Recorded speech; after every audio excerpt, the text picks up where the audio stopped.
विकासाय पापध्वान्तक्षयाय च श्रीमानाविरभूद्भूमौ रामानुजदिवाकरः श्रीमानाविरभूद्भूमौ रामानुजदिवाकरः।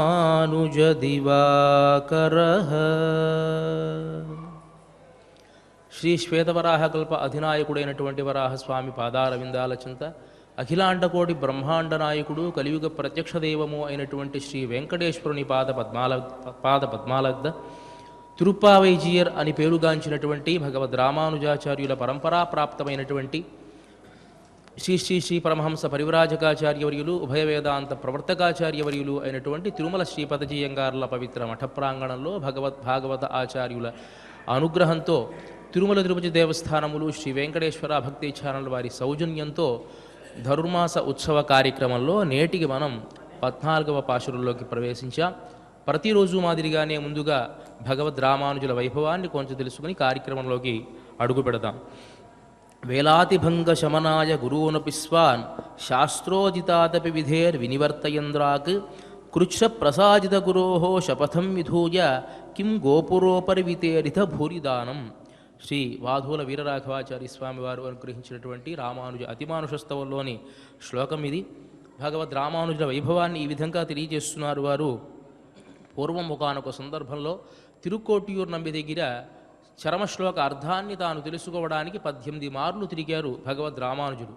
ఆ సందర్భంలో వారు భగవద్ రామానుజుల దగ్గర ఒక ప్రమాణాన్ని తీసుకున్నారు. ఏమిటంటే ఈ రహస్యాన్ని ఎవరికీ కూడా ఉపదేశించకూడదు అని. సరే అని ప్రమాణం చేసినటువంటి భగవద్ రామానుజులు ఆ చర్మశ్లోక అర్థాన్ని వారు తెలుసుకున్నటువంటి తర్వాత తిరుగ్గోష్ఠ్యూర్ అనేటువంటి ఆ దివ్యదేశంలో గోపురాన్నెక్కి ఆ చర్మశ్లోక అర్థాన్ని వెదజల్లారు అనేటువంటిది చరిత్ర. దాన్నే వారు చెబుతూ, స్వామి ఆచార్యులకు చెప్పినటువంటి మాట తప్పి మీరు పాపాన్ని మూటగట్టుకున్నారు కదా, ఇది ఏ రకమైనటువంటి ధైర్యం? భగవద్ రామానుజాచార్యుల వారిని వారు ఆచార్యులు అడిగినప్పుడు వారు అదే చెప్పారట, నేను ఒక్కడిని నరకానికి వెళితే వచ్చినటువంటి నష్టం ఏమిటి, ప్రపంచమంతా ఈ చర్మశ్లోకార్థాన్ని తెలుసుకుని ఉద్ధరింపబడుతుంది కదా అని సమాధానం చెప్పారట. మరి ఈ ధైర్యం మీకు ఎక్కడి నుంచి వచ్చింది? కేవలం మీరు ఏదో అవతార పురుషులైతే కానీ ఇలాంటి పని చేయలేరు. ఎవరూ కూడా గురువుకు చెప్పినటువంటి మాట మీరి చేయరు కదా, మీరు మాత్రమే దానిని అనుసరించారు అంటే మీలో ఏదో దైవీకమైనటువంటి శక్తి ఉండి ఉంటుంది అని చెప్పి వారిని కీర్తిస్తూ ఉన్నారు వాధూల వీరరాఘవాచార్య స్వామివారు. మరి అలాంటి భగవద్ రామానుజాచార్యుల పరంపరకు సంబంధించినటువంటి మహనీయులు ఎదురుగా మనకు ప్రత్యక్షంగా ఉన్నారు. వారికి ఆ స్వామివారికి నా మనఃపూర్వక దండ ప్రణామాలు తెలియజేసుకుంటూ కార్యక్రమాన్ని ఆరంభించవలసిందిగా ప్రార్థిస్తున్నాను.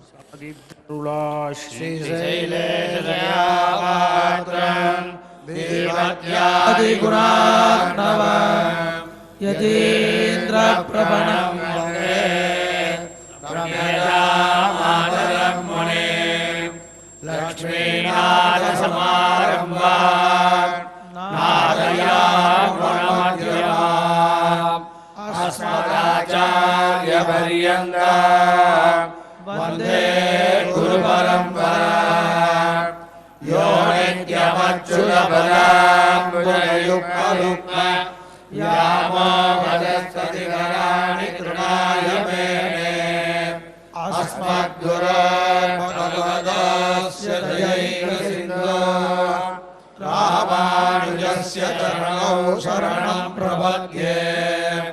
మాతాపితా యువతయస్తనయా విభూతి సర్వం యదేవ నియమేన మదన్మయానాం ఆద్యస్య న కులమయే బహుళాభిరామం శ్రీమద్కదంద్రియుగళం ప్రణమామి మూర్ధ్నా భూతం సరస్య మకరాత్మయ భట్టనాయ శ్రీభక్తిసార కులశేఖర యోగివాహాన్ భక్తాన్ త్రివేణు పరగాణ గిరీంద్ర మిశ్రాన్ శ్రీమత్పరాంకుశమునే ప్రణతోస్మి నిత్యం తుంగస్తనగిరిధరే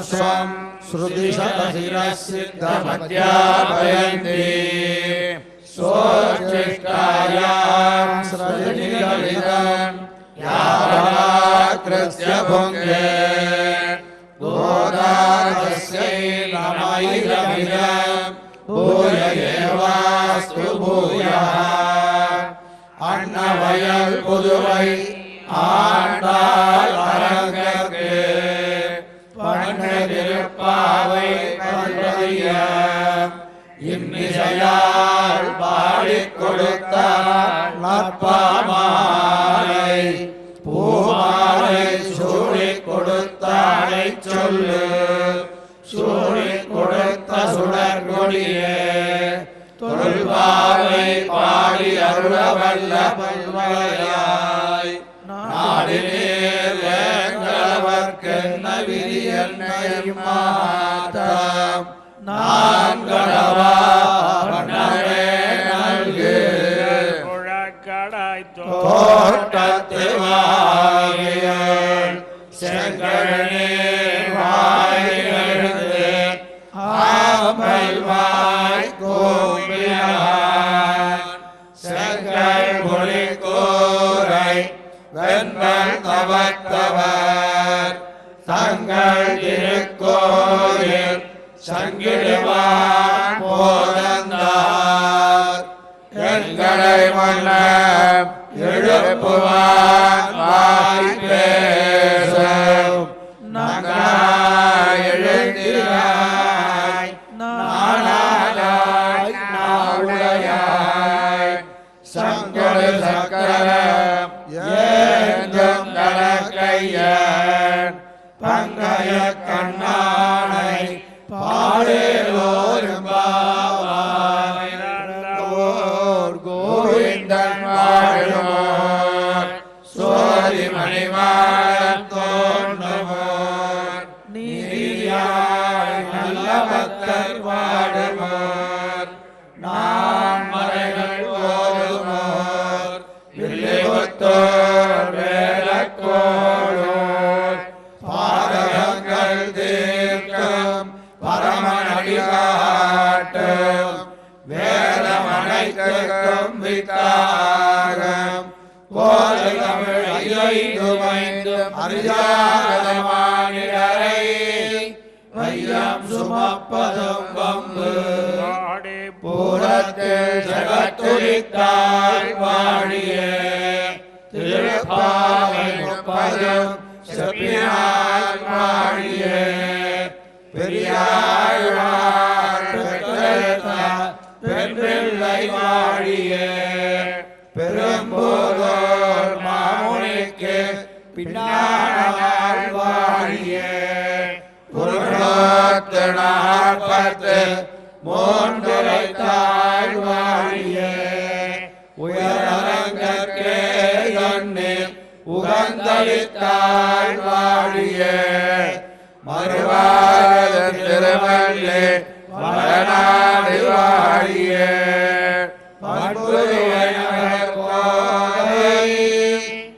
மலர்பதங்கள் வாழியே. శ్రీమతే రామానుజాయ నమః. శ్రీమద్వరవరమునయే నమః. ముందుగా పాశురాన్ని అనుసంధానం చేసుకొని పాశుర అర్థాన్ని ఆస్వాదిద్దాం. உங்கள் புழைக்கடை தோட்டத்து வாவியுள் செங்கையு நீர் வாய் நெகிழ்ந்து ஆம்பல் வாய் கூம்பினகான் செங்கல் பொடிக்கூரை வெண்பல் தவத்தவர் தங்கள் திருக்கோயில் செங்கிடுவான் போதந்தார் எங்களை முன்னம் எழுப்புவான் வாய் பேசும் எழுந்திராய் ஆனாதாய் நாவுடையாய் செங்கொடு சக்கரம் ஏந்தும் தடக்கையன்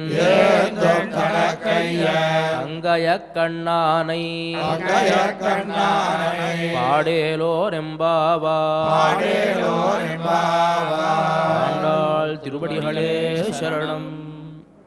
ప్రియ భగవద్ బంధువులారా, గోదాదేవి ఒక్కొక్క గోపబాలికను మేల్కొలపడం, తమ గోష్ఠిలో చేర్చుకోవడం, తద్వారా ఆ గోపబాలికకు ఉండేటువంటి లక్షణాలు మనకు తెలియజేస్తూ మనకి కూడా అలాంటి లక్షణాలు మనం కూడా అలవరుచుకోవాలి అని నర్మగర్భంగా చెప్పడం. ఇవాల్టి ఈ గోపబాలిక యొక్క వైభవం ఏమిటి అంటే, వీళ్ళంతా వ్రతమంతా ఆచరిద్దాం అని అనుకున్నటువంటి సందర్భంలో ఉదయాన్నే లేవాలి. ఉదయాన్నే లేవాలి అంటే అది హేమంత ఋతుకాలం కాబట్టి సహజంగా ఎంత ఉదయాన్నే లేచేటువంటి వారికైనా సరే హేమంత ఋతువు అంటే శీతాకాలంలో ఎలా ఉంటుందంటే లేవబుద్ధి అవదండి. మంచి నిద్ర పడుతూ ఉండేటువంటి సమయం అన్నమాట ఈ చలికాలంలో. కాబట్టి ఒకవేళ మనం మరచి నిద్రపోతే ఎవరన్నా లేపుతారా అంటే ఒక గోపబాలిక చేతులు ఎత్తి నేను లేపుతాను, మీకెందుకు, నిర్భయంగా ఉండండి అని చెప్పినటువంటి గోపబాలిక కూడా ఇవాల్టి ఈ పాశురంలో తాను కాంచకపోవడంతో ఆమెను మేల్కొలుపుతున్నారు ఈ పాశురంలో. తద్వారా మనకి ఎన్నో విషయాలు తెలియజేస్తారు. ఇవాల్టి ఈ పాశురంలో వెళ్ళారు, ఆ గోపబాలికను లేపుతూ ఉంటే తెల్లవారుజాము అవడానికి గుర్తులు చెప్పండి. ప్రతి పాశురంలో మనం చూస్తూ ఉన్నాం. ఒక 2-3 పాశురాల దగ్గర నుంచి తగ్గింది. మొదటి 4 పాశురాల్లో కూడా తెల్లవారుజాము అవ్వడానికి గుర్తులు చెప్పారు. మళ్ళీ ఇవాళ ఈ గోపబాలిక కూడా తెల్లవారుజాము అవ్వడానికి గుర్తులు చెప్పండి అని అడిగితే వీళ్ళు చెప్పారు కదా, శంగయునీర్ వాయునిహింద్ ఆంబల్వాయ్ కూంబినహాన్, కమలాలు వికసించాయి, కలువలు ముకుళించాయి, ఇదే తెల్లవారుజాము అవడానికి గుర్తు అని వీళ్ళు చెప్పారు. ఇక్కడ నర్మగర్భంగా ఆ గోపబాలికకు చెప్పడం ఏమిటి అంటే, ప్రకృతిలో ప్రతి ప్రాణి, ప్రతి జీవి, లేకపోతే ప్రకృతి తన పని తను చేసుకుంటూ పోతూ ఉంటుంది. దానికి సూర్యోదయం, సూర్యాస్తమయం, దానికి ఒక సమయం ఉంటుంది. ఇప్పుడు పక్షులు ఉన్నాయనుకోండి, సూర్యోదయం అవుతుంది అని దానికి తెలుసు కాబట్టి ఆ పక్షులు లేచి వెళ్ళిపోతుంది. దానికి జ్ఞానం అయితే లేదు, సూర్యోదయం అయింది, చీకడైతే సూర్యాస్తమయం అయింది, మనం ఆహారానికి వెళ్ళాలి రావాలి అనేటువంటి జ్ఞానం మాత్రమే వాటికి ఉంటాయి ఆ పక్షులకు. ప్రకృతిలో కూడా ఒక పుష్పం వికసించాలి అన్నా, ముగుళించాలి అన్నా, వాడిపోవాలి అన్నా దాని పని అది చేసుకుంటూ పోతూ ఉంటుంది. ప్రకృతిలో ఏ సమయానికి ఏది జరగాలో ఒక పండు ఉంటుంది. మొదట ఒక గింజ, తర్వాత ఒక పండులా, ఒక పుష్పంలా మారుతుంది, ఆ పుష్పం పండులా మారుతుంది, తర్వాత దోరగా ఉండేది కాస్త పండిపోతుంది. అది ఈ సమయంలో చెయ్యాలి అని నిర్ణీతమైన సమయం మనం నిర్ణయించాల్సిన అవసరంలా ప్రాకృతికంగానే అది జరుగుతూ ఉంటుంది. కానీ మనిషి మాత్రం ప్రాకృతికంగా లేకుండా అప్రాకృతికంగా ఉన్నాడు ఇప్పుడున్న సందర్భంలో. ఉదయాన్నే పక్షులైనా లేస్తాయేమో కానీ మనం అలారం పెట్టుకున్నా 8 గంటల వరకు, 12 గంటల వరకు లేవనటువంటి మనుషులు ఈ లోకంలో ఈరోజు ఉన్నారు. అంటే మనం ప్రకృతికి విరుద్ధంగా ప్రవర్తిస్తూ ఉన్నాం. ఇప్పుడు ఒక ప్రవాహం అలా ప్రవహిస్తూ ఉంటే దానికి ఎదురీత వెళ్ళేటువంటి వాడు మహానుభావుడైనా ఉండాలి, లేకపోతే జ్ఞానం లేనటువంటి వెధవైనా ఉండాలి. ఇది రెండై ఉండాలి. మహానుభావుడు ఎదురీత వెళ్ళి తాను అనుకున్నటువంటి లక్ష్యాన్ని తాను పొందగలడు. మూర్ఖుడైనటువంటి వాడు అజ్ఞానంతో ఆ ఈతకు ఎదురు వెళ్ళి కొట్టుకొని పోతాడు. ఇది రెండే జరుగుతూ ఉంటాయి ప్రకృతిలో. అంటే ప్రకృతిలో ఆయా పనులు ఆయా సమయాల్లో చెయ్యాలి అని ఒక నిర్ణీతమైనటువంటి సమయం. రాత్రికి నిద్రపోవాలి, సూర్యోదయం కాగానే మన పనులకు మనం ఉపక్రమించాలి అనేటువంటిది ప్రకృతి ధర్మం. ఇక్కడ కమలాలు వికసిస్తూ ఉన్నాయి. దేనివల్ల? సూర్యుని యొక్క కిరణాల వల్ల. కలువలేమో ముకుళిస్తూ ఉన్నాయి. ఎందువల్ల? సూర్యోదయమై చంద్రుడి యొక్క అస్తమనం వల్ల కలువలు ముకుళిస్తూ ఉన్నాయి. ఇది ప్రకృతిపరంగా జరిగేటువంటి ఒక ప్రక్రియ. ఇక్కడ నర్మగర్భంగా ఈ గోపబాలిక ఏమి చెబుతున్నారంటే, వీళ్ళంతా ప్రకృతి తన పని తను చేసుకుంటూ పోవడం అనేటువంటిది సహజమైనటువంటి విషయం. మనం కృష్ణ పరమాత్మ అనుభవం చెయ్యాలి అని అనుకుంటూ ఉన్నాం. మన జ్ఞానం వికసించాలి, మన జ్ఞానపద్మం వికసించాలి అంటే కృష్ణుని యొక్క కటాక్షం మన పైన ఉండాలి.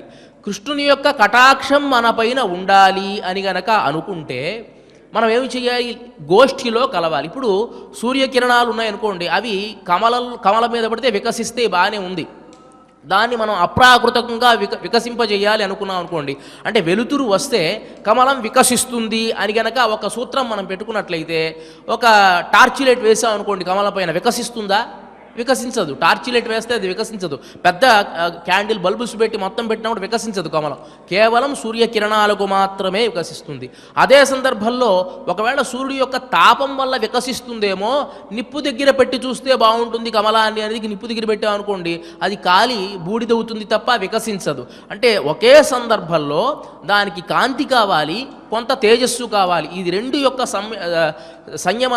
సంయోగం వల్ల కమలం వికసిస్తూ ఉన్నది.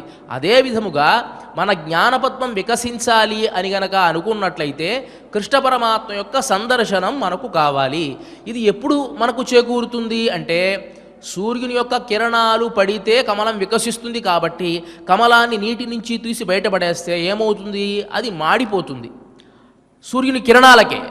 ఎందువల్ల? దాని నీరి ఆధారం లేదు కాబట్టి. అదేవిధంగా మన జ్ఞానం వికసించాలి అంటే భగవత్ సత్సంగం వల్ల వికసిస్తుంది. సత్సంగాన్ని చూసినటువంటి పరమాత్మ వీడు నీటిని ఆధారంగా చేసుకున్నటువంటి కమలాన్ని సూర్యుడు చూస్తే ఎట్లా అయితే కమలం వికసిస్తుందో, అదే విధముగా సత్సాంగత్యంలో ఉన్నటువంటి వీండి గనక పరమాత్మ చూస్తే ఇతని యొక్క జ్ఞానం వికసిస్తుంది అనేటువంటిది ఆర్యోక్తి. కాబట్టి అమ్మ సత్సాంగత్యానికి రా. నీవు ఒక్కదానివే కృష్ణానుభవం చేస్తే కుదరదు. నీ జ్ఞానం సంకుచితమవుతుంది. నీ జ్ఞానం వికసించాలి అని గనక నీవు అనుకున్నట్లయితే ఈ గోపికల గోష్ఠిలోకి నువ్వు రావాలి అని చెప్పడానికి నర్మగర్భంగా కమలాలు వికసిస్తూ ఉన్నాయి, కలువలు ముకుళించాయి అని చెప్పింది. వెంటనే ఈ గోపవాలికి అడిగింది కదా, లోకమంతా వికసించవచ్చు, మీరు చూశారా? లోకంలో అన్నిటి కమలాలు వికసించాయో లేవో మీరు చూశారా అని అంటే, ఉంగళ్ పుడైక్కడై తోటత్తు బావి. లోకమంతా కాదమ్మా, మీ ఇంటి పెరటిలో చూడు. మేము బయటే ఉన్నాం కదా, మీ ఇంటి పెరటిలో ఏం జరిగిందనే విషయం మాకు తెలుస్తుందా? మీ ఇంటి పెరటిలో ఉండేటువంటి తోటలో ఒక దిగుడు బావి ఉంది. ఆ దిగుడు బావిలో ఉండేటువంటి కమలాలు కూడా వికసించాయి అని చెప్పారు. వీళ్ళకి ఎట్లా తెలిసింది అంటే దాన్నే అనుమాన ప్రమాణము అని పెద్దలు అంటారు. ఇప్పుడు ఎక్కడెక్కడైతే మనం సహజంగా ఇంట్లో వంట చేసేటప్పుడు చూస్తాం, కట్టెలు పెట్టి వంట చేస్తూ ఉంటే నిప్పు ఉంటుంది, అక్కడ పొగ కనిపిస్తూ ఉంటుంది. వాడు అనుకుంటాడు కదా, ఓహో నిప్పు ఉంటే పొగ ఉంటుంది కాబోలు అని వాడు ఊహిస్తాడు. ఎక్కడో వెళ్ళాడు, ఒక పర్వతం పైన పొగొస్తూ ఉంది, నిప్పు మాత్రం కనిపించడల్లా. అప్పుడు వాడంట అక్కడ నిప్పు ఉండాలి. ఎందువల్ల? నేను పూర్వం వంటింటిలో చూసినప్పుడు పొగ నిప్పు రెండూ కనిపించాయి కాబట్టి అక్కడ కూడా కొండ మీద కూడా నిప్పు ఉన్నది కాబట్టే పొగ వస్తున్నది అని చెప్తున్నాడు. ఎట్లా చెప్తున్నాడు? అనుమాన ప్రమాణము అంటారు దీన్నే. ఒకదానిని పూర్వంలో జరిగినటువంటి దాన్ని ప్రస్తుతానికి జరిగేటువంటి దానితో సమ్మిళితం చేసి ఆలోచించి చెప్పేటువంటి దానిని అనుమాన ప్రమాణము అని అంటారన్నమాట. ఇలా వీళ్ళు చూడనప్పటికీ కూడా మీ తోటలో ఉండేటువంటి కమలాలు కూడా వికసించాయమ్మా అని అంటే లోపల గోపబాలిక చాలా తెలివిగలది. అదే చెబుతారు, నా ఉడయాయ్, మంచి మాటకారితనం కలిగినటువంటి దారా అని. మాటకారితనం ఉంది కాబట్టి అమ్మ మా ఇంటి పెరటిలో కమలాలు వికసించాయని మీకు ఎట్లా తెలుసు అంటే మేము ఊహించాం. అంటే ఊహించిందంతా నిజమవుతుందా? ఇప్పుడు మీరంతా కృష్ణుడి దగ్గరికి వెళ్ళి వచ్చారు అని నేను అంటాను, మీరు ఒప్పుకుంటారా? లేదే, అది ఊహ. ఊహించిందా నిజమవుతుందా? కాబట్టి మా ఇంటి పెరటిలో కమలాలు వికసించాయా లేవా అని మీరు చూడలేదు కాబట్టి దాన్ని నేను అంగీకరించను. ప్రత్యక్షంగా ఉండేటువంటిది ఏదైనా మీకు రుజువులుంటే చూపించండి అని అంది. అప్పుడు మళ్ళీ వీళ్ళు అంటున్నారు కదా, శంగల్ పొడిక్కూరై వెంబల్ తవత్తవర్ తంగళ్ తిరుక్కోయిల్ శంగిడువాన్ పోగినార్. కాషాయ వస్త్రాన్ని ధరించినటువంటి వారు, తెల్లని దంతాలు కలిగినటువంటి ఎవరైతే యతులు ఉన్నారో వాళ్ళ శంగల్ పొడిక్కూరై వెంబల్ తవత్తవర్, తపస్సు కలిగినటువంటి యతులంతా కూడా తంగళ్ తిరుక్కోయిల్, వారి వారి దేవాలయాలు ఉద్ఘాటనం చేయడం కోసం, సుప్రభాతం పాడడం కోసం తంగళ్ తిరుక్కోయిల్ శంగిడువాన్ పోగిన్నార్, కుంచకోలను పెట్టుకొని వెళుతూ ఉన్నారు అని అంటారు. సరే, ఇక్కడ శంగల్ పొడిక్కూరై వెంబల్ తవత్తవర్ అని చెప్పడానికి మనకి స్వారస్యమైనటువంటి అర్థాలు తెలియజేస్తారు. అంటే సహజంగా యతుల యొక్క వేషం ఎలా ఉంటుంది? కాషాయాన్ని ధరిస్తారు. తెల్లని దంతాల వరస అని చెప్పడానికి కారణం ఏమిటి అంటే వారు యతులుగా ఉండడం వల్ల తాంబూల చర్వణాది కార్యక్రమాలు ఏమీ చేయకపోవడం వల్ల వాళ్ళ పలువరసంతా కూడా తెల్లగా ఉంటుంది అనేటువంటిది ఒక నిర్ధారణ. అంటే పలువరస తెల్లగా లేకుండా వేరే ఛాయలో ఉండేటైతే వాళ్ళు వారి ఆశ్రమానికి సంబంధించినటువంటి ధర్మాన్ని వాళ్ళు ప్రవర్తించడం లేదు అనేటువంటిది అర్థం. ఇక్కడ రెండు రకాల అర్థాలు పెద్దలు చెప్తారు. పూర్వకాలంలో మనకు నాస్తిక మతాలు కొన్ని ఉన్నాయండి. అంటే మనకు ఒక స్వాతంత్ర్యం రాక మునుపు వేరే వేరే నాస్తిక మతాలు కొన్ని ఉండేవి. ఆ మతాలలో కూడా సన్యాసులు ఉన్నారు. ఆ సన్యాసులు ఎలా ఉండేవాళ్ళంటే ఇష్టం వచ్చినట్టు చరిస్తూ ఉండేవాళ్ళు. నాస్తిక మతానికి సంబంధించినటువంటి కొంతమంది సన్యాసులు వాళ్ళు కాషాయం కడతారు, కానీ ఎతులలా మాత్రం అంటే సన్యాసుల్లా వాళ్ళు ఉండరన్నమాట. దానికి చమత్కారంగా ఒక విషయాన్ని తెలియజేస్తారు పెద్దలు. ఒకానొక రాజుగారు తమ రాజ్యంలో ఇలాంటి నాస్తికమైనటువంటి యతిని ఒకసారి చూసేట. వాడి పళ్ళు వరస చూస్తే బాగా ఎర్ర కలర్లో ఉంది, అంటే ఎరుపు ఛాయలో ఉంది. వెంటనే వెళ్ళి అడిగాడు, ఏమండి మీరు తాంబూల చరవణం చేస్తున్నట్టున్నారు, ఏమిటి తాంబూలం వేసుకుంటారా మీరు అని. అదే దాందే ఉందండి, నేను మాంసాహారం తీసుకున్నప్పుడల్లా తాంబూల చరవణం చేస్తా అన్నట్ట. అంటే భిక్షో మాంస నిషేవణంకి ముచితం ఏవయ్యా, నువ్వు సన్యాసివి కదా, మాంసాహారం తీసుకోవచ్చా అని అడిగట. కింతేన మద్యం వినా, అదేమిటయ్యా మాంసాహారం తీసుకుంటూ ఉన్నప్పుడు మద్యం కూడా పక్కన ఉండాలి కదా అన్నట్టు ఆయన. కింతేన మద్యం వినా, మద్యం చాపి తవ ప్రియం, అంటే నువ్వు మద్యం కూడా సేవిస్తావా అంటే, ప్రియమహో వారాంగనాభిస్సహ, అదేమిటయ్యా మద్యం తాగుతూ మాంసాన్ని భుజిస్తూ ఉండేటువంటి సందర్భంలో వారాంగనం లేకపోతే అదే ఆనందం, అది కూడా ఉండి ప్రియమహో వారాంగనాభిస్సహ. వెంటనే ఈయన అడిగాడుగా, వారస్త్రీరతయే కుతస్తవధనం, నీకు డబ్బెక్కడి నుంచి వస్తుంది, వారాంగనలు అంటున్నావు, మద్యం అంటున్నావు, మాంసం అంటున్నావు, దీనికి డబ్బెక్కడి నుంచి వస్తోంది అంటే, చోరద్యూత ప్రసంగం అంటే దొంగతనము చేయడము, జూదమాడము, ఇది కూడా నాకు అలవాటు ఉంది అన్నట్ట. ఇది చోరద్యూత ప్రసంగోస్తి భవత, అంటే నీకు ఈ దొంగతనంలోనూ ఈ చోరత్వం ఈ జూదమాడడంలోనూ కూడా నీకు అలవాటు ఉందా అంటే, భ్రష్టస్య కావాగతి, భ్రష్టుడైపోయినటువంటి వాడికి ఇంకా చెప్పాల్సింది ఏముంది అని ఆ సన్యాసి అన్నట్టు. అంటే నాస్తిక మతాలలో ఉండేటువంటి సన్యాసులు ఇలా ఉంటారు కాబట్టి అలాంటి సన్యాసుల్ని ఇక్కడ చెప్పడల్లా. ప్రత్యేకించి శంకర్ పొడిక్కూరై వెంబల్ తవత్తవర్, తెల్లనైనటువంటి పలువరస కలిగినటువంటి వారు, కాషాయాన్ని ధరించినటువంటి యతులు తమ తమ దేవాలయాలు తెరవడానికి కుంచకోల తీసుకుని వెళ్ళడం నీవు చూడడం లేదా అని చెప్పి దానిని కూడా ఒక గుర్తుగా చెప్పారు ఈ పాశురంలో. శంగల్ పొడిక్కూరై వెంబల్ తవర్ తవర్ తంగళ్ తిరుక్కోయిల్ చెంగిడువాన్ పోగన్నార్, ఇంకా నువ్వు లేకపోవడం ఎంగళయమున్న వెഴുపువాన్ వాయిపేషుం నంగాయ్. అసలు ఇలాంటి ప్రశ్నలు నువ్వు వేస్తూ అని సహజంగా మనం గనక ఎవరినైనా నేను ఈ పని నిర్వర్తిస్తాను అని మనం అంటాం, అని ఆ పని గనక మనం నెరవేర్చనటువంటి పక్షంలో ఎవరైనా వచ్చి ఆ పనింతా తామే పూర్తి చేసుకుని వస్తే, ఏమయ్యా పని అయిపోయింది, అయిపోయిందా అని మనం దాన్ని మాటన్నా మార్చాలి. ఎలా నేను సిగ్గు శరం లేకుండా ఎలా అయింది, ఎక్కడికి వెళ్ళావు, ఎవరి ద్వారా చేయించుకున్నావు అని అడుగుతాడు ఎవడన్నా? దానికి ప్రశ్నలు వేస్తాడా? నోరు మూసుకుని అయ్యో నేను చేయలేకపోయానే అని అనుకుంటాడా లేదా? అలా కాకుండా నువ్వు మమ్మల్ని లేపుతాను అన్నటువంటి గోపబాలికవి, లేపుతాను అని అన్నటువంటి దానివి నువ్వు పడుకునున్నావు, నిన్ను మేల్కొల్పడానికి మేము వచ్చాం, నువ్వు భగవద్ అనుభవం చేస్తూ అట్లానే ఉన్నావు, నిన్ను మేల్కొల్పడానికి మేము వస్తే మమ్మల్ని తెల్లవారుజామైందా, దీనికి లక్షణాలు చెప్పు, అనుమాన ప్రమాణం నాకు పనికిరాదు, ప్రత్యక్ష ప్రమాణమే నాకు కావాలి అని ప్రశ్నలు వేస్తూ ఉన్నావే. ఎంగళయమున్న మెప్పువాన్ వాయిపేషుం నంగాయ్, మా పూర్ణురాలివమ్మ, నిజంగా చాలా తెలివిగా ఎഴുందిరాయి, లే మేల్కో, నాణాదాయి నావుడయాయ్, నీకు నిజంగా ఏదైనా న్యాయం ఉన్నదా? నావుడయాయ్, మంచి మాటలు కలిగిన మాటకారివి నువ్వు, నిజంగా నువ్వు లేపుతానని చెప్పి మమ్మల్ని లేపకుండా ఇంకా నీ ఇంటి వాకిటమేమొస్తే మమ్మల్నే ప్రశ్నలు వేస్తూ ఉన్నావే, ఏదైనా న్యాయం ఉందా అని అడుగుతూ ఉన్నారు. దీంట్లో గోదాదేవి మనకు చాలా అద్భుతమైనటువంటి విషయాన్ని తెలియజేస్తున్నారు. ఈ నావుడయా, ఈ మంచి మాటకారితనాన్ని గురించి. సహజంగా వాక్కుకి ఎవరండి అధీశ్వరి అంటే సరస్వతీదేవి. అంటే ఈ సరస్వతీదేవి యొక్క అనుగ్రహం ఉంటేనే ఎవరైనా మాట్లాడగలరు. జంతువుకి మనిషికి వ్యత్యాసాన్ని చేసేటువంటి ఒక మాట మాత్రమే. వాటికి భాష ఉన్నది కదా, మనకి భాష ఉన్నది కదా అంటే, మనకి మాటలో చమత్కారాలు ఉన్నాయి, చమక్కులు ఉన్నాయి, ఆనందం ఉంది, దుఃఖం ఉంది. ఒక మాటలో, ఒక శబ్దంలో మనం ఎన్నో రకాల భావ వ్యక్తీకరణలు మనం చేసుకోగలుగుతాం. కానీ జంతువు చేసుకోలేదండి. దానికి ఎవరినే కొడితే ఏడుపు వస్తుంది, నవ్వలేదు, దానికి నవ్వు తెలియదు, దానికి ఏడుపు మాత్రమే తెలుసు. కానీ మనకు అట్లా కాదు.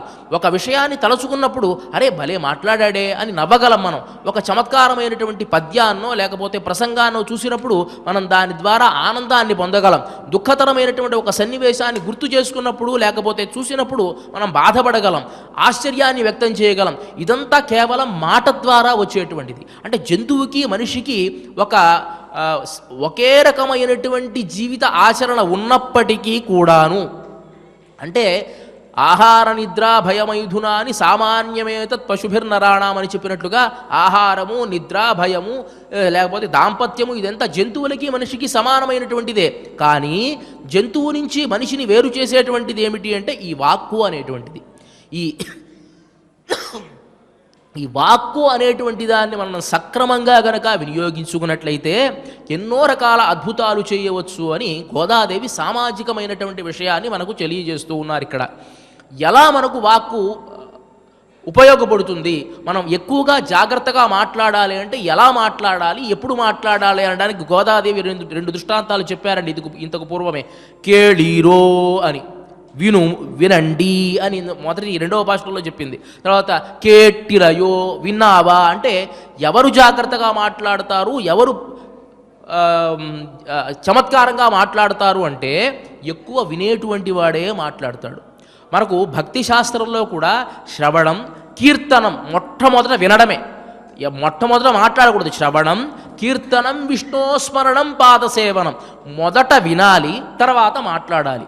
మొదట వింటేనే తర్వాత మాట్లాడగలవు. మనకు రామాయణంలో రామచంద్రమూర్తి యొక్క వైభవాన్ని చెప్తూ ఉండేటువంటి సందర్భంలో స్మితభాషి పూర్వభాషి అని కీర్తిస్తారు. చక్కగా నవ్వుతూ మాట్లాడతాడు, ముందుగా వెళ్ళి మాట్లాడతాడు అని కీర్తింపబడేటువంటి రామచంద్రమూర్తే హనుమంతుణ్ణి మొదటిసారి చూశాడు.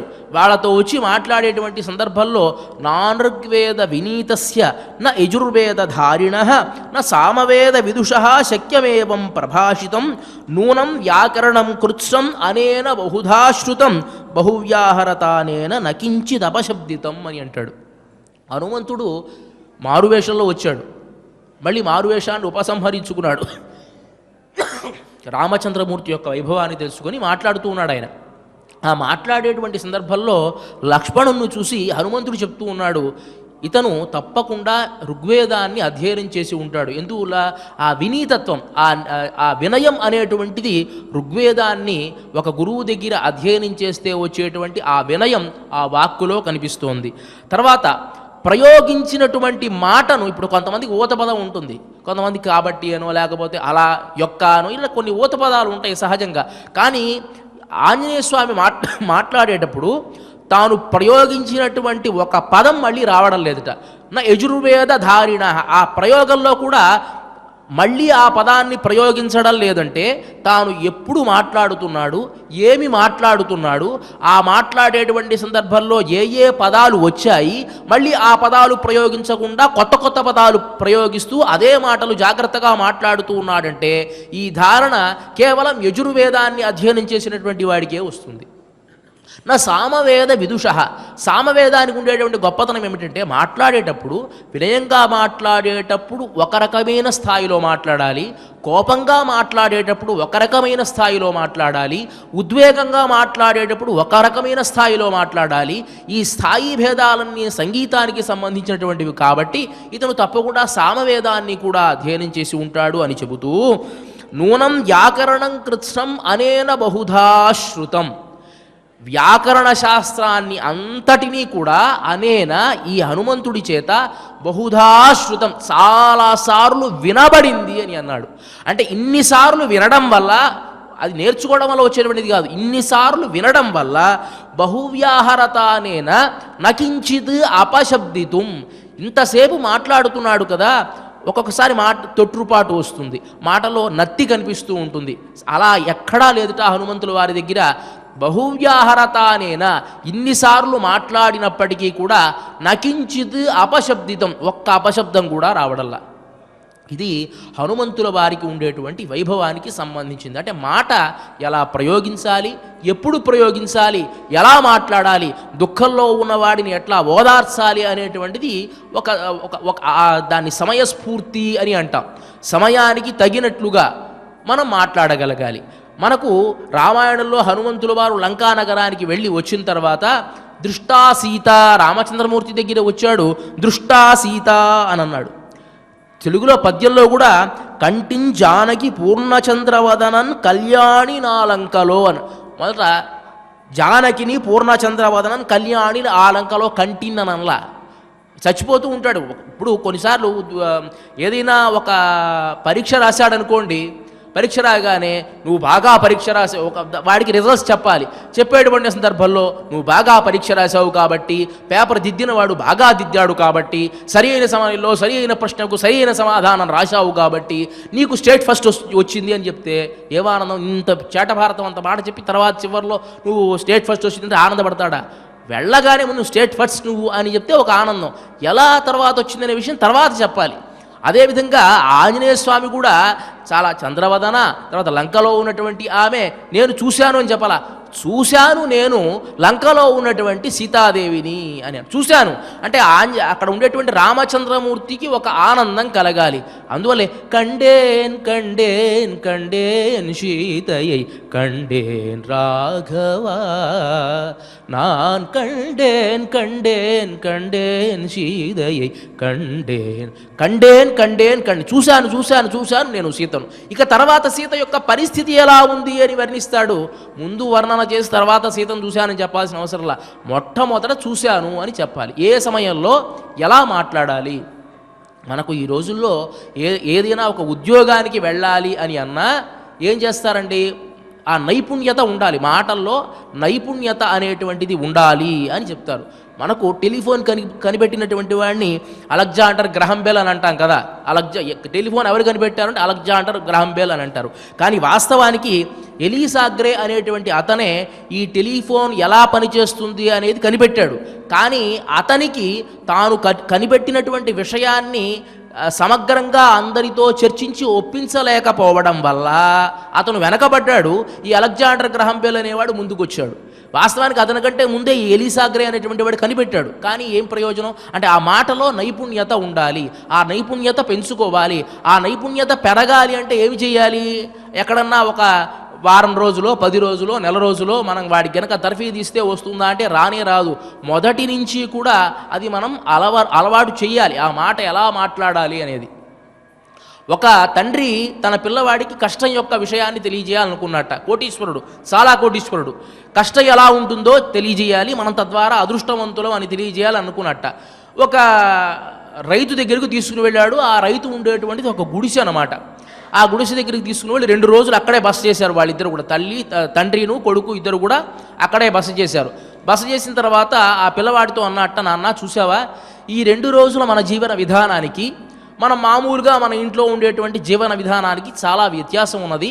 నువ్వు గమనించావా? ఏం గమనించావో చెప్పు అని అన్నాడు. మొదట ఇదనే మొత్తం చెప్పాల, నీకేం అర్థమైందో చెప్పు దీనివల్ల అని అంటే, అప్పుడు ఆ పిల్లవాడు అంటాడు, మాటలో చూడని చమత్కారం నాన్న, మన ఇంటిలో ఒక కుక్క ఉంటుంది, కానీ ఇక్కడ 4 కుక్కలు ఉన్నాయి. అదే సందర్భంలో మన ఇంటి చుట్టూ పెద్ద పెద్ద గోడలు ఉంటాయి. ఎందుకు? మనల్ని రక్షించడానికి. కానీ ఇక్కడ అలాంటి గోడలు ఏమీ లేవు. చుట్టుపక్కల ఉన్నవన్నీ కూడా గుడిసెలే, చుట్టుపక్కలని గుడిసెలే. కానీ వీళ్ళంతా స్నేహితులుగా ఉండడం వల్ల వీళ్ళ రక్షణకి ఎలాంటి ఇబ్బంది కూడా లేదు. తర్వాత మన ఇంటిలో పెద్ద స్విమ్మింగ్ పూల్ ఉంది, ఇక్కడ చూస్తే పెద్ద సెలయేరే ఉంది, పెద్ద కాలువే ఉంది. మన స్విమ్మింగ్ పూల్ అంటే పెద్ద స్విమ్మింగ్ పూల్ ఇక్కడ ఉంది. అది కాకుండా మనం ఆహారాన్ని కొనుక్కొని తింటున్నాం, ఇతను పండించుకొని తింటూ ఉన్నాడు నాన్న. ప్రతి రకంగా ఏ రకంగా చూసినా మనం వీడికంటే చాలా భేదవాళ్ళమే అని అన్నట్ట. అంటే తండ్రి ఏం చెప్దాం అనుకున్నాడంటే, వీడికంటే మనం ఆనందంగా ఉన్నాము. అది కాకుండా మన ఇంట్లో పెద్ద పెద్ద లైట్లన్నీ వేసుకుని మనం ఉంటానన్నా, కానీ ఇట్లా కాదు, వీడు అలా బయటకు వచ్చి కూర్చుంటే ఆకాశంలో నక్షత్రాలు చాలా కనిపిస్తూ ఉంటాయి. అదే సందర్భంలో మన ఇంట్లో వరండా చాలా విశాలంగా ఉంటుంది, వీడి గుడిసెపైకి వస్తే మొత్తం వరండానే, అంటే కనిపించే భూమి అంతా కూడా వరండానే కదా. కాబట్టి వాడు చాలా ఆనందంగా ఉన్నాడు నాన్న, మనం చాలా భేదవాళ్ళం అని అన్నట్టు. అంటే మాట చూడండి, వాడు చెప్దాం అనుకున్నది ఏమిటి, ఇతను చెప్పింది ఏమిటి, అంటే మాటలో ఉండేటువంటి చమత్కారం అదనమాట. ఆ మాట మాట్లాడడం అనేది చాలా జాగ్రత్తగా, అందువల్లే వేదం అంటుంది, యద్ధి మనసాధ్యాయతి తద్వాచా వదతి తత్కర్మణా కరోతి. మనస్సులో ఉండేటువంటి నీ భావాలని వ్యక్తీకరించడం, సరి అయిన సమయంలో సరి అయిన సందర్భంలో వ్యక్తీకరించగలగడం అనేటువంటిది నీకు ఒక సమయస్ఫూర్తితో వచ్చేటువంటి జ్ఞానం. అదే సందర్భంలో మాట కూడా చాలా జాగ్రత్తగా ఉండాలి. అవిచార్య నవక్తవ్యం వక్తవ్యం సువిచారితం కించ తత్రైవ వక్తవ్యం యత్రోక్తం సఫలం భవేత్. జాగ్రత్తగా మాట్లాడాలి. అవిచార్య నవక్తవ్యం, ఏమీ ఆలోచించకుండా మాట్లాడకూడదు. వక్తవ్యం సువిచారితం, మాట్లాడేటప్పుడు జాగ్రత్తగా ఆలోచించి మాట్లాడాలి. కించ తత్రైవ వక్తవ్యం, ఎక్కడ ఎత్ర ఉక్తం సఫలం భవేత్, ఎక్కడ మాట్లాడితే అది సఫలం అవుతుందో అక్కడ మాట్లాడాలి. విచిత్రం ఏంటో చూడండి, మాట ఒకే మాట, అది ఋషి చెబితే దాన్ని మంత్రము అని అంటూ ఉన్నాము, అదే గురువు చెప్తే దాన్నేమో ఉపదేశము అని అంటున్నాము, మహనీయుడు చెప్తే దాన్నేమో సందేశము అని అంటున్నాము, అదే రాజు చెప్తే ఆజ్ఞ అని అంటున్నాం. ఒకటే మాట. అది ఋషి చెప్తే మంత్రం అంటామా? అది ఎట్లా అవుతుందండి? ఋషి చెప్తే మాట, గురువు చెప్తే ఉపదేశం, అదే మాట రాజు చెప్తే ఆజ్ఞ, అదే మాట మహనీయుడు చెప్తే సూక్తి అని అంటున్నామే. ఆ మాటకు ఉండేటువంటి గొప్పతనం మనం ఏ రకంగా వర్ణిస్తాం? కాబట్టి మాట అనేటువంటిది చాలా జాగ్రత్తగా ఉండాలి. ఈ మాటని నువ్వు ప్రయోగించాలి అంటే ముందుగా నువ్వు వినాలి, ఎక్కువగా వినాలి. రామచంద్రమూర్తి చెప్పింది అదే కదా, నూనం వ్యాకరణం కృత్స్నం అనేన బహుధా శృతం. వ్యాకరణ శాస్త్రాన్ని ఎక్కువగా విన్నాడు కాబట్టి ఈ ఆంజనేయుడు ఎక్కడా కూడా ఒక అపశబ్దం రాకుండా మాట్లాడగలుగుతూ ఉన్నాడు అని ఆ శ్రవణం యొక్క గొప్పతనాన్ని ఎక్కువగా వినడం వల్ల మాట్లాడగలడు. మాట్లాడడం అనేటువంటిది ఒక యోగం. ఇందాక దీనికి ఒక దృష్టాంతాన్ని మనకు పురాణంలో చెప్తారు, సావిత్రి యొక్క దృష్టాంతం. సావిత్రి యొక్క గొప్పతనం ఏమిటండి? సావిత్రి మామూలుగానే పెరిగినటువంటి ఒక రాజకుమార్తె. రాజు దగ్గర ఉండేటువంటి ఒక ఆమె మద్రదేశ రాజు అయినటువంటి అశ్వపతి అనేటువంటి రాజకుమార్తె. ఎంతో కాలం తపస్సు చేశాడు, తనకు కుమార సంతానం కావాలి, పిల్లలు పుట్టాలని, మగపిల్లలు పుట్టాలి అని తపస్సు చేస్తే గాయత్రీదేవి ప్రత్యక్షమైంది. గాయత్రీదేవి ప్రత్యక్షమైతే ఆయన అడిగాడు కదా, అమ్మ నాకు పుత్ర సంతానం కావాలి, నా వంశం వృద్ధి అవ్వాలి అని అనుకుంటున్నాను అంటే గాయత్రీదేవి ఉంది కదా, ఈ విషయం మీద నేను బ్రహ్మగారిని ఇంతకు పూర్వమే అడిగానయ్యా, బ్రహ్మ నీకు పుత్రికా సంతానం ఉన్నది అని చెప్పాడు, కాబట్టి పుత్రికని ఇస్తాను, దీనికి మించి నేను ఇప్పుడు నీకేమీ చెప్పదలుచుకోలేదు, నీకు ప్రస్తుతానికి ఇది పుత్రికా సంతానాన్ని ఇస్తాను అన్నది వెళ్ళిపోయింది. తర్వాత కొంతకాలానికి తనకు పుత్రికా సంతానం వచ్చింది. ఎన్నేళ్ళు తపస్సు చేశాట? దానికి 18 ఏళ్ళు తపస్సు చేస్తే గాయత్రీదేవి ప్రత్యక్షమై చెప్పినటువంటి మాట, నీకు పుత్రికా సంతానం ఇస్తున్నాను అని. ఏమండి, ఎవరైనా 18 ఏళ్ళు తపస్సు చేసి నాకు కావాల్సింది ఇవ్వు అని అడిగితే నీకు ప్రస్తుతానికి ఇది ఇస్తున్నాను, దానికి మించి నేను మాట్లాడను అంటే నీ వరం చాలు, నువ్వు చాలు అనుకుంటావు. అలా అనుకోవాలి ఆయన. పుట్టినటువంటి బిడ్డకి చక్కగా ఆ గాయత్రి అన్న సావిత్రి అదే పేరు సావిత్రి అని పేరు పెట్టుకున్నాడు. ఆమె యొక్క సౌందర్యాన్ని చూసి అందరూ కూడా రాజకుమారులంతా మనకు వద్దనుకున్నట్టు. ఎందువల్లంటే ఆమె సౌందర్యం ముందు మనమంతా యావగించిపోతాము, మనం వెళ్ళి అడిగినా కూడా నవ్వుల పాలవుతాము అని చెప్పి ఎవ్వరూ వివాహం చేసుకోవడానికి ముందే రాలేదట. చక్కగా చదువుకుంది, యుక్త వయస్సు వచ్చింది, ఆమెకు వివాహం చేయాలి, ఏ రాజు వచ్చి సంబంధం అడగడలా. ఎందువల్లంటే ఆమె యొక్క సౌందర్యానికి మనం సరితూగగలమా అనేటువంటి అనుమానంతో అందరూ కూడా వెనక్కి వెళ్ళిపోతున్నారు, ఎవరు కూడా సంబంధం మాట్లాడరల్లా. అశ్వపతికేమో బాధ కలుగుతుంది, అయ్యో యుక్త వయస్సు వచ్చేస్తోందే, ఇంక వివాహం చేయాలి అని. ఆయన అంటాడు కదా, అప్రదాత పితావాచ్య వాచ్యశ్చ అనుపయన్పతి మృతే భర్తరి పుత్రశ్చ వాచ్యో మాతురరీక్షిత. ఎప్పుడైనా సరే కుమార్తెకు యుక్త వయస్సులో వివాహం చెయ్యాలి, ఇది ధర్మం. ఒకవేళ తాను గనక వివాహం చేయనటువంటి పరిస్థితి వస్తే అతను ఏం చేయాలంటే ఆ కుమార్తె దగ్గరికి వెళ్ళి, అమ్మా నేను నీకు వివాహం చేయలేకపోతున్నాను కాబట్టి నీ వరుణ్ణి నువ్వే అన్వేషించుకో అని చెప్పాలి అనేటువంటిది శాస్త్రం. ఇది ఋషివాక్యం అండి, మనం కొత్తగా ఇవాళ ఏం చెప్పేది ఏం కాదు. అంటే యుక్త వయస్సులో నువ్వు వివాహం చేసి తీరాలి స్త్రీకి, ఆ కన్యకు. అదే చెప్తున్నాడు, అప్రదాత పితా వాచ్య. ఎవరైతే సరి అయినటువంటి సందర్భంలో తన కుమార్తెకు వివాహం చేయలేడో, తన కన్య అయినటువంటి కుమార్తెకు, వాడు వాచ్య, వాడు శపింపబడతాడు, వాడు మాటలు అనబడతాడు దేవతల చేత. కాబట్టి నేను నిజంగానే వివాహం చేయలేకపోతున్నానమ్మా, కాబట్టి నీ భర్తని నువ్వే అన్వేషించి తెలుసుకో అని అన్నాడు. చక్కగా ఆమె కొంతమంది మంత్రుల్ని వెంటబెట్టుకుని వెళ్ళింది, అంతా అన్వేషించింది. అన్వేషిస్తే ఒక చోట శాల్వ దేశాధిపతి అయినటువంటి ద్యుమత్సేనుడి యొక్క కుమారుణ్ణి చూసింది సత్యవంతుణ్ణి. సరే వివాహం చేసుకుందామని అనుకుంది, వచ్చింది, రాజ్యానికి తిరిగి వచ్చింది. అదే సందర్భంలో నారద మహర్షి ఈ అశ్వపతితో మాట్లాడుతూ ఉన్నాడు, ఇద్దరికీ నమస్కారం చేసింది. నమస్కారం చేస్తే వెంటనే ఆయన అన్నాడు కదా, నారద మహర్షి ఈమెను చూసి, ఏమిటయ్యా అశ్వపతి, వయస్సుకు వచ్చినటువంటి కుమార్తెకు ఇంకా వివాహం చేయకుండా ఉన్నావే, శీఘ్రంగా వివాహం చేయాలి అనేటువంటి ఉద్దేశం నీకు లేదా? ఇంకా తిరుగుతోంది, దేశాటనం అంతా చేస్తోంది, ఏమిటి నీ ఉద్దేశం అని అంటే వెంటనే ఆయన చెప్పాడు, అయ్యా నేను వివాహం చేయలేకపోయాను కాబట్టే తననే వరించమని చెప్పాను, కాబట్టి తిరిగి వచ్చింది. ఇప్పుడు ఆమె మనస్సులో ఉన్నటువంటి అభిప్రాయాన్ని తాను చెబుతుంది, ఒకవేళ అది సమంజసమా అసమంజసమా అనేటువంటిది నీవే చెప్పు అని అన్నాడు. వెంటనే ఆమె చెప్పింది, ఇలా ద్యుమత్సేనుడి యొక్క కుమారుడిని నేను చూశాను, సత్యవంతుడు అనేటువంటి వాడు, యోగ్యమైనటువంటి వాడు, అతన్ని నేను వివాహం చేసుకోవాలి అని అనుకుంటున్నానని చెప్పింది. నారద మహర్షి ఉండి, ఏమండి ఈవిడ చెప్తోంది ఇట్లా యోగ్యుడు అని చెప్పి, నిజమేనా, మీ దృష్టికి వచ్చిన విషయాన్ని మీరు తెలియజేయండి అన్నాడు. నిజంగా అయ్యా చాలా గొప్పవాడు ఈ సత్యవంతుడు, చాలా పరాక్రమం కలిగినటువంటి వాడు. సరే ఆ తండ్రి రాజ్యాన్ని పోగొట్టుకొని ప్రస్తుతానికి వచ్చి అడవులలో ఉన్నాడు, అది ఒక్కటే ఇబ్బంది. అది కాకుండా ఇంకొక పెద్ద సమస్య ఉందయ్యా, అతనికి ఎన్ని గుణాలు ఉన్నా ఒక్క సుగుణం లేదు. ఏమిటి అంటే ఆయుష్. సరిగ్గా ఇవాటి నుంచి సంవత్సరం రోజులలోపు అతను మరణించబోతూ ఉన్నాడయ్యా. కాబట్టి ఇది ఒక్కటే అతనికి ఉండేటువంటి లోపం, తద్వారా ఏ సంబంధము కూడా ఎవరూ చేసుకోరు కదా, ఇక నువ్వు ఆలోచించుకో అన్నాడు.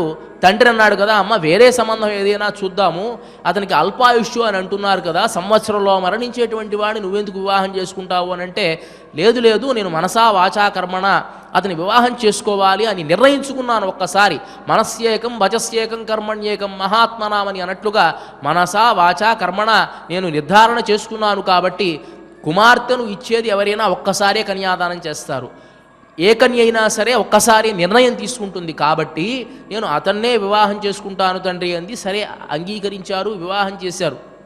చక్కగా తన అత్తమామలను, గుడ్డివాడైనటువంటి తన మామయ్య గారిని జాగ్రత్తగా చూసుకుంది అడవిలో అంతా కూడా. తన తండ్రి అయినటువంటి అశ్వపతి ఎన్నైతే ఆభరణాలు ఇచ్చాడో ఆ ఆభరణాలని తీసివేసింది. ఎందువల్ల అడవుల్లో ఉంది కాబట్టి, నాకు వీటితో అవసరం లేదు, నా అత్తగారింట్లో ఎలా ఉండాలో అలాగే ఉండాలి అనుకుంది. తను అలాగే ఉన్నది. సరే సంవత్సరం రోజులైంది సరిగ్గా. ఇక 3 రోజులు తిరాత్ర ఉపవాసం చేసిందనమాట. 3 రోజుల రాత్రి తాను ఉపవాసాన్ని ప్రకటించుకుంది. మామయ్య గారు అన్నారు కదా, ఇదెందుకమ్మా ఈ ఉపవాసం నీకంటే, లేదు లేదు మామయ్య గారు నేను వ్రతాన్ని చేస్తున్నాను, నేను ముగిస్తాను, మీరు ఆశీర్వచనం చేయండి అంది. సరే ఆశీర్వచనం చేశాడు. సరిగ్గా ఈ సత్యవంతుడు మరణించేటువంటి రోజు కట్టెలు కొట్టడానికి వెళ్ళాడు. కట్టెలు కొడుతూ ఉన్నాడు, తలనొప్పిగా ఉంది సావిత్రి, నాకు కాసేపు విశ్రమిస్తాను అన్నాడు. తన ఒంటిలో చెమట్లు పడుతూ ఉన్నాయి. చక్కగా వచ్చి సావిత్రి ఒడిలో పడుకున్నాడు, శరీరాన్ని విడిచిపెట్టాడు. ఇదే సందర్భంలో యమధర్మరాజు వచ్చాడు. యమధర్మరాజు వస్తే ఆ యమధర్మరాజుతో మాట్లాడేటువంటి సందర్భంలో యమధర్మరాజు ఈమె యొక్క వాక్చాతుర్యానికి మెచ్చుకుంటాడు కదా. తను లతాంగి భవదుదార వాగ్భంగికి మెచ్చవచ్చు, ఆత్మనిచ్చువాడ వేడు మొక్క వరము విభుని జీవితమొక్కటియును దక్కనేది అయిన నుండు. తను లతాంగి భవదుదారవాగ్భంగికి మెచ్చి అంటే నీ మాట ఉంది చూసావా, చాలా చమత్కారమైన మాట. నన్ను చూస్తే ఎవడైనా భయపడతాడు. ఎలా ఉంటాడు యమధర్మరాజు, నల్లగా కారుమబ్బులా ఉండి, తెల్లని దంతాలు పెట్టుకుని, కోరలు పెట్టుకుని, చేతిలో ఒక పాశాన్ని ధరించి, ఒక గదను ధరించి, ఒక దున్నపోతునెక్కి వస్తే ఎవరైనా భయపడి పారిపోవాలి. అలాంటిది అదేంటో తెలియదు. ఈ సావిత్రి మాత్రం అనునయించి, ధర్మరాజా ధర్మానికి సహజంగా అధిదేవత అంటే నీవే, ధర్మాన్ని తప్పనటువంటి వాడవి, అందువల్లే నిన్ను ధర్మదేవత అన్నారు. ఎవరైనా సరే కావలసిన వారు కారు అనేటువంటి ధర్మం సమవర్తికి ఉండదు, సమానంగా న్యాయం చేసేటువంటి వాడివి. కాబట్టే పరమాత్మ కూడా నిన్ను అక్కడ ఉంచాడయ్యా. ఆ జడ్జి అనేటువంటి వాడు ఎలా ఉండాలి, తనవాడైనా పగవాడైనా న్యాయాన్ని సమానంగా ఇచ్చేటువంటి వాడు కావాలి అని కదా. కాబట్టి నీకుండేటువంటి ఉద్యోగం చాలా సమంజసమైనది అని చెప్పి ఈ రకంగా కీర్తిస్తూనే ఉంది. కీర్తించి ఆమె తన భర్త యొక్క ప్రాణాన్ని దక్కించుకుంది. ఎలా దక్కించుకుంది, వాగ్భంగికి, నీ మాట యొక్క తీరుకి నేను మెచ్చుకుంటున్నానమ్మా అని చెప్పి యమధర్మరాజు చెప్పాడు. కాబట్టి నాల్క అనేటువంటిది చాలా విశేషమైనది. అలాంటి నావుడయ్యా మా గోష్ఠికి నీవు ఉండాలమ్మా, నావుడయ్యా. కృష్ణ పరమాత్మ ఎలాంటి వాడు అంటే ఇస్తాను అంటాడు, ఇవ్వడు, చేస్తాను అంటాడు, చెయ్యడు, ఒక తికమక చేసేటువంటి స్వభావం కలిగినటువంటి వాడు. అతనితో మాట్లాడాలి అంటే నీలాంటి వాగ్భంగి అన్నట్టుగా వాక్కులో చమత్కారం ఉన్నటువంటిది మా గోష్ఠిలో ఉండాలి అని చెబుతూ నాణాదాయ్ నావుడయాయ్ శంకుడు చక్కరమేందు తడక్కయ్యన్ పంకయక్కన్నానై పాడ.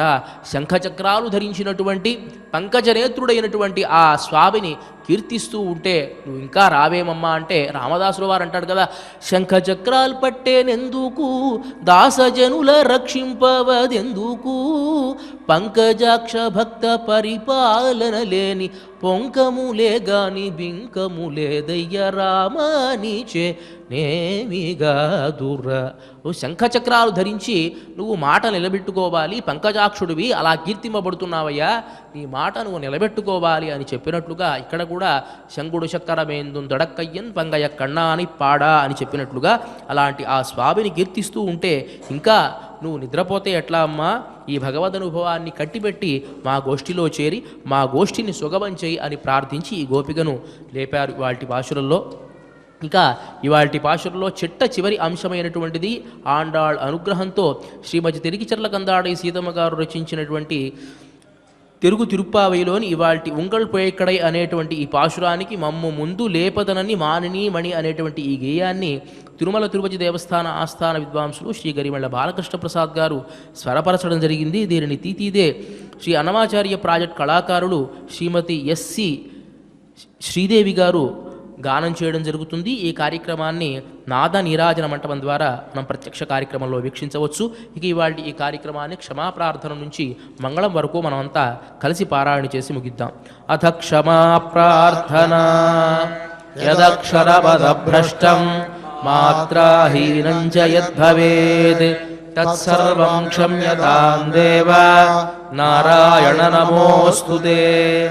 అథ భగవత్సమర్పణం కాయేన వాచా మనసేంద్రియైర్వా బుద్ధ్యాత్మనా వా ప్రకృతే స్వభావాత్ కరోమి యత్ సకలం పరస్మై నారాయణాయేతి సమర్పయామి.